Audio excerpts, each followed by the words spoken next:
Hello everyone, welcome to 64 hours. ఏమండి, ఈరోజు నేను అత్యంత రుచికరమైన బీరకాయ ఎండురొయ్య కర్రీ చేస్తానండి. అసలు మామూలుగా ఉండదండి. వైట్ రైస్లో వేసుకొని తింటే ఉంటుందండి ఈ కర్రీ. అత్యద్భుతంగా ఉంటుంది. ఎండు చేప కూడా కాలుస్తానండి, అట్లాగే రైస్ కూడా చూపిస్తాను. అంటే మీరు ఏం చేస్తారు అంటే కనుక ఈరోజు నైట్ డిన్నర్ కావచ్చు, లంచ్ కావచ్చు, బీరకాయ రొయ్యల కూర, ఎండు చేప ప్లస్ రైస్ జస్ట్ టక టక టక టక చేసి ఇచ్చండి. ఫస్ట్ ఏంటంటే నేను ఇద్దరికే చెప్తున్నానండి, 1/2 కేజీ బీరకాయలు తీసుకోండి. బీరకాయలు మండి మీరు ఏం చేస్తారు అంటే చక్కగా పై తోలంతా తీసేసి చక్కగా ఒకే సైజు కట్ చేసుకోండి. ఒకే సైజు కట్ చేసుకుంటే ఏమవుద్దంటేనండి, కూర అంతా టేస్ట్ అంతా ఒకే రకంగా ఉంటుంది. మీరు పెద్ద ముక్కలు చిన్న ముక్కలు కట్ చేశారనుకోండి, కూర ఏమవుద్ది, ఒకటి ఒకటి ఉడక్క ఇట్లా ఉంటుంది అనమాట. అందుకని ఎప్పుడు కూడా ఏంటంటే వంటలు ఇలాంటి చిన్న చిన్న చిట్కాలే బాగా పనిచేస్తాయి. ఈ 1/2 కేజీకి ఏంటంటే 2 పచ్చిమిరకాయలు చాలండి, సరిపోద్ది. ఎందుకంటే మనం కారం కూడా వాడుతున్నాం కాబట్టి. ఇక ఉల్లిపాయలు ఏంటంటే మీకు గ్రేవీ కావాలనుకోండి, ఒక 2-3 ఉల్లిపాయలు చేసుకోండి. లేదు అంటే ఆ ఉల్లిపాయలు సరిపోద్ది. చూసారు కదా ఎండ్రాయిలు. ఏమంటే అవన్నీ కాదండి ఎండ్రాయిలు, కొద్దిగా మీకు వేసేటప్పుడు చూపిస్తాను. అట్ ద సేమ్ టైం అన్నీ మనం తరుక్కున్నాం కదండి. ఇప్పుడు ఏంటంటే ఫస్ట్ రైస్ పెట్టేసుకుందాం. ఏమండి, రైస్ అనేది కుక్కర్లో పెట్టుకుంటాం కదా సహజంగా. మీరు దేంట్లో అయినా పెట్టేసుకోండి. రైసు 1కి 2 పోసుకోండి. వాటర్ బ్రహ్మాండంగా వస్తుంది రైసు.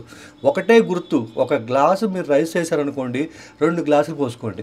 అదే కొద్దిగా పెద్దవాళ్ళు అనుకోండి, 60 దాకా మనం ఏం చేద్దాం, బీరకాయలన్నీ కూడా చక్కగా అనారోగ్యం ఉంది, కొద్దిగా బాగలేదు, తినలేము, బీరకాయలన్నీ కూడా 3 గ్లాసులు ఇవ్వాలండి. వేసుకొని ఏంటంటే చక్కగా గ్రేవీ కూర తీసుకున్నారనుకోండి, అద్భుతంగా ఉంటుంది అన్నమాట. చూడండి, నేను చక్కగా ఏంటంటే 1.5 వేసానంటే దానికి తగ్గట్టుగా 1కి 2 అని చెప్పా కదా, ఆ ప్రకారం వేసానండి. ఒక పక్క రైస్ పెట్టేశాను, ఒక పక్క ఈ బీరకాయలు ప్లస్ ఎండు రొయ్య, పచ్చి చేపలు కూడా రెడీ చేస్తున్నానండి.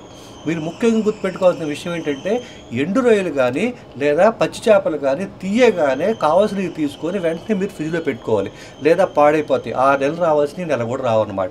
చూడండి, అలా రైస్ పెట్టేసాము. ఆ పక్కన ఏంటంటే బాండీ పెట్టేసాం కదా, ఈ బాండీ కొద్దిగా బాగా హీట్ అవనివ్వండి. దాంట్లో వాటర్ అనేది ఏమీ ఉండకూడదు, గుర్తుపెట్టుకోండి.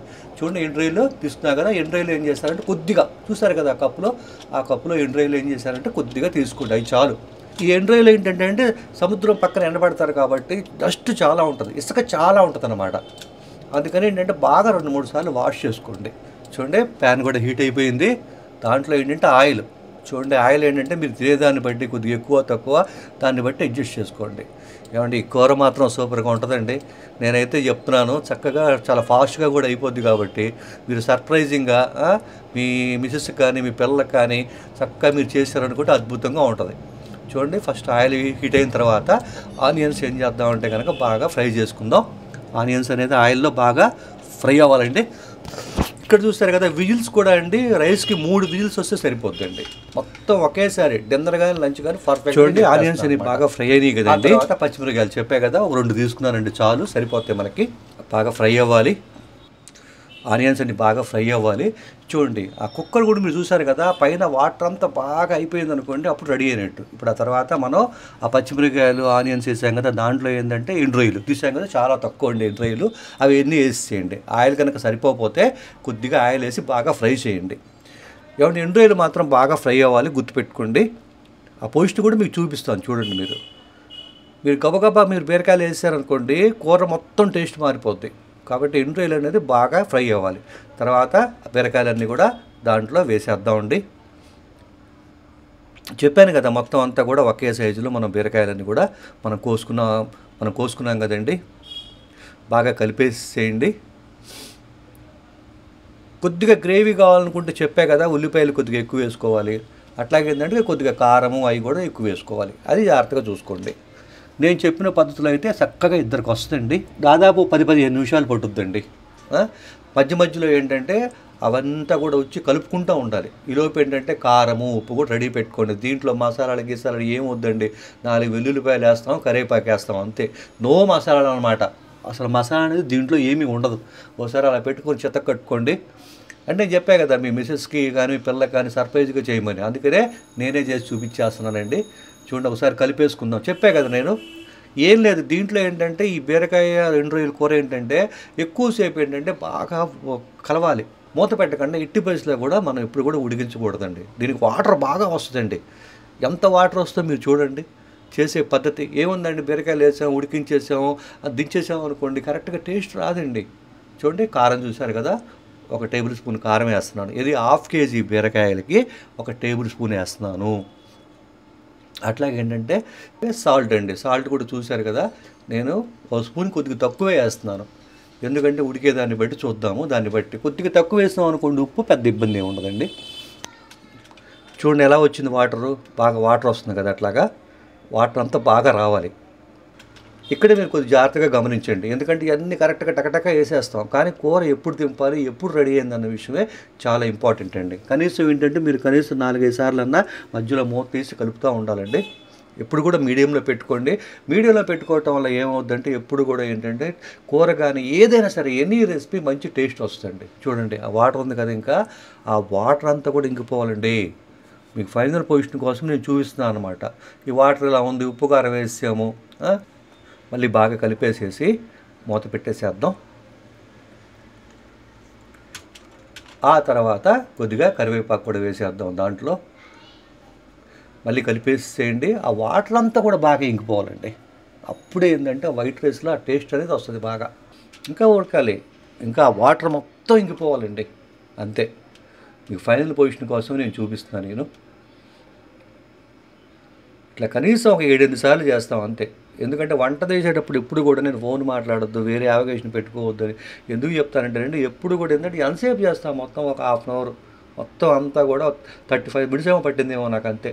ఏది బీరకాయ ఎండ్రొయ్య కర్రీ కానీ, చేప వేయించడం కానీ, చేప కాల్చాలండి. ఆ చేప కాల్చడానికి మీరు అసలు ఏమీ చేయక్కర్లా, జస్ట్ ఆ ఉప్పు చేప చూడండి. కొద్దిగా తర్వాత ఎండ్రొయ్య చూసి టేస్ట్ చూస్తున్నాను, ఖచ్చితంగా టేస్ట్ చూడండి. అట్లాగే ఏంటంటే మీరు టేస్ట్ చూసేటప్పుడు ఎప్పుడు మీరు గుర్తుపెట్టుకోవాల్సిన విషయం ఏంటంటే గిన్నెలోంచి తీసేసి గబుక్కున వేడి మీదే టేస్ట్ చూస్తారు. ఆ వేడి మీద టేస్ట్ చూస్తే మీకేం తెలియదండి. ఎప్పుడు కూడా 1 నిమిషం ఆగండి, ఆగి టేస్ట్ చూస్తే మీకు కరెక్ట్గా కూర ఉప్పు సరిపోద్దో తెలుస్తుంది. చూడండి అట్లాగా ఎండు చేపండి, చాలా బాగున్నాయి కదా. వెంటనే తీసుకున్న తర్వాత మనం వెంటనే ఫ్రిడ్జ్లో పెట్టేసుకోవాలి, ఎందుకంటే 6 నెలలు ఉంటాయి కదండి. ఫ్రిడ్జ్లో పెట్టకపోతే మన వల్ల ఇబ్బంది అవుద్ది మనకి. మళ్ళీ చాలా ఫాస్ట్గా అనమాట. ఏదన్నా పచ్చడి ఏదైనా ఉందనుకోండి, ఆ పచ్చడి వేసేసుకొని చక్కగా 2 ఎండు చేపలు కాల్చుకొని తిన్నాం అనుకోండి, ఏమి లేనప్పుడు ఆవకాయ పచ్చడితో ఎండు చేప ట్రై చేయండి, ఎంత బాగుంటుందో, సూపర్గా ఉంటుంది అనమాట, మామూలుగా ఉండదు. చూడండి ఇంకా వాటర్ అంతా కూడా ఇంకిపోవాలి, అప్పుడేనా ఎండు చేపలు కూడా రెడీగా ఉన్నాయి. కాల్చడమే మనం చేయాల్సిన పని. చూడండి ఎంతసేపు పట్టింది, మీరు చూస్తుంటేనే ఎంతసేపు పట్టింది. అందుకని కాన్సన్ట్రేషన్గా వంట చేసేవాళ్ళు టేస్ట్గా రావాలంటే ఎంత ఓపిక్గా, ఎంత కరెక్ట్గా, ఒబీడియంట్గా, ఎంత క్రమశిక్షణతో చేస్తారో తెలుసు అండి. అంత చేస్తేనే టేస్ట్ వస్తుంది. ఏదో ఆలోచిస్తూ, ఏదో మాట్లాడుతూ, ఏదో చేస్తామంటే ఏం పనికిరాదు. మరి ఈ కాలం నుంచి ఆడవాళ్ళు మనకి దాదాపు నెలలో 29 రోజులు ఖచ్చితంగా మనకు అద్భుతమైన టేస్ట్ భోజనం పెడుతున్నారంటే వాళ్ళు ఎంత టైం కేటాయిస్తారు, ఎంత ఇదిగా చేస్తారు చెప్పండి. ఇది రెసిపీ అంటే ఏంటంటే కనుక శుభ్రంగా మీ ఆయనకో వాళ్ళ పిల్లకో చూపించండి, అమ్మ వంట ఇది 64 hours జీవీఆర్ఎన్లో చేశారు, ఒక రోజున నాకు చేసి పెట్టిన అడగండి. అట్లా ఏంటంటే ఎండు చేపని చక్కగా గుచ్చేసుకోండి. నేనైతే ఇద్దరికే చేస్తున్నానండి. ఈ బీరకాయ కూర అంతా కూడా కేవలం ఇద్దరికే వస్తుందండి, అంతకు మించి రాదు. 1/2 కేజీ. అదే 3-4 అనుకోండి, కనీసం బీరకాయలు మాత్రం కేజీ కావాలి. ఈ బీరకాయలు మాత్రం బాగా పడతాయి, పెద్దగా ఎక్కువ రాదండి మెయిన్ ఈ కూర. అట్లాగే ఎండ్రొయ్యలు కూడా అంత ఎక్కువ పట్టవు, జస్ట్ ఏంటంటే ఒక చిన్న గుప్పిడి వేసినా కూడా మంచి కర్రీ వచ్చేస్తుంది అనమాట. చూడండి ఎంతవరకు వచ్చింది, చూసారా, అంతవరకు వచ్చింది. ఇందాకడికి ఇప్పుడు గమనించారా. సో ఆ తర్వాత ఏం చేస్తారంటే నేనైతే దీంతోపాటు ఒక ఎండు చేపలు కూడా 2 కాల్చుకుందామని ఎండు చేపలు కూడా 2 కాల్చానండి. దాంట్లో ఏమీ లేదు. ఇది కాల్చేసేటప్పుడు స్టవ్ పక్కన అంతా ఉప్పు పడుద్దండి, ఎందుకంటే ఉప్పు చేప కదా ఇది. ఈ ఉప్పు చేప వల్ల ఏంటంటే ఆ స్టవ్ మొత్తం ఉప్పు రాలుతూ ఉంటుంది, కొద్దిగా పని ఉంటుంది, అది ఒకటి గుర్తుపెట్టుకోండి. చూడండి అలా వచ్చేసింది. ఆ తర్వాత ఏం చేస్తారు అంటే ఎండు చేప రెడీ అయిపోయింది, బీరకాయ ఎండ్రొయ్యల కూర కూడా రెడీ అయిపోయింది. ఇప్పుడు మనం చక్కగా ఒక ప్లేట్లో వేడి రైస్ పెట్టుకొని హ్యాపీగా ఆ కూర వేసేసుకొని ఆ ఉప్పు చేపను నంచుకొని తినేసేసామనుకోండి, అద్భుతంగా ఉంటుంది. ఓకే, అది ఫైనల్లో ఆ వెల్లుల్లి వేసేస్తాం.